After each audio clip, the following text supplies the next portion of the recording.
Magandang araw po sa inyo mga kababayan. Latest weather update po muli tayo ngayong araw po ng Huwebes, November 23, 2023. Pero bago po tayo magpatuloy, pa-like and subscribe naman po and pa-hit ng notification bell para mamaya po sa ating latest weather update ay ma-update ko po kayo muli.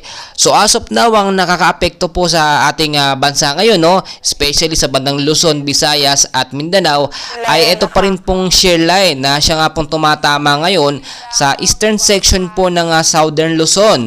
At kasama pa po dyan yung northeast monsoon naman sa ilang bahagi din po ng Luzon area.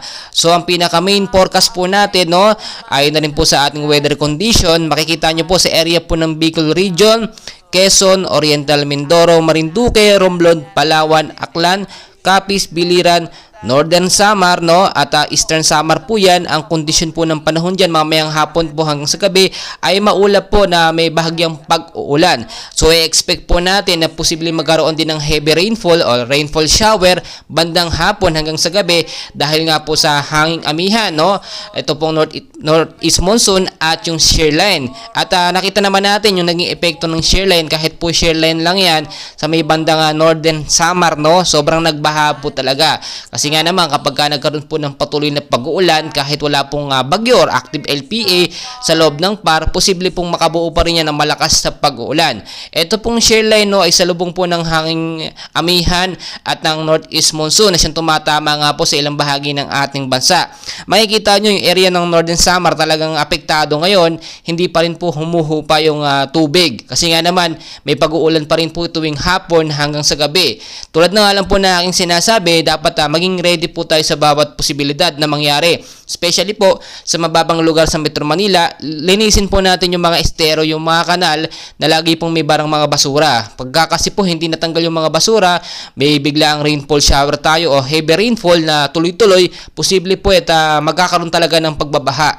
Mag-ingat din po especially yung mga landslide prone area, especially sa Mindanao at sa Visayas dahil yan po talaga yung pinakamalakas na apektado ng shear line at yung northeast monsoon. Mag-ingat po kayo dyan kapag may alert tayo ng heavy rainfall at rainfall shower, iwasan na lang po yung paglabas-labas. At kung may mga importanteng lakad naman po sa hapon at sa gabi, i-make sure muna na alam ang lagay ng panahon, no?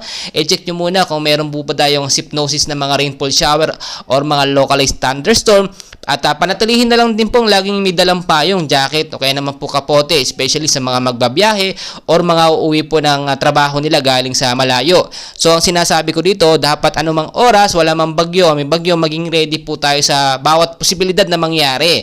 Ang nangyayari po kasi bilang mga Pilipino, alam nyo naman, no, late na tayo naghahanda. Kung kailan may bagyo, kung kailan may super typhoon, no, saka pa lang naghahanda. Pero kapag alam nilang walang bagyo or sama ng panahon, wala pong ginagawang aksyon at syempre nagtatapon pa rin ng mga basura kung saan-saan, yun po yung nagiging main cause po ng pagbabaha, no, na nangyari nga po sa Northern Samar.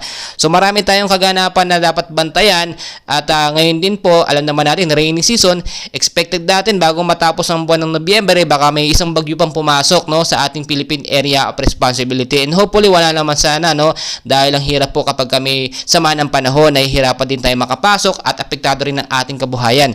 So patuloy ko po kayong update, no, and please pakiusap, huwag niyo pong kalimutan mag-like and subscribe para ma-update ko kayo sa ating daily weather update. Maraming salamat po sa inyong lahat.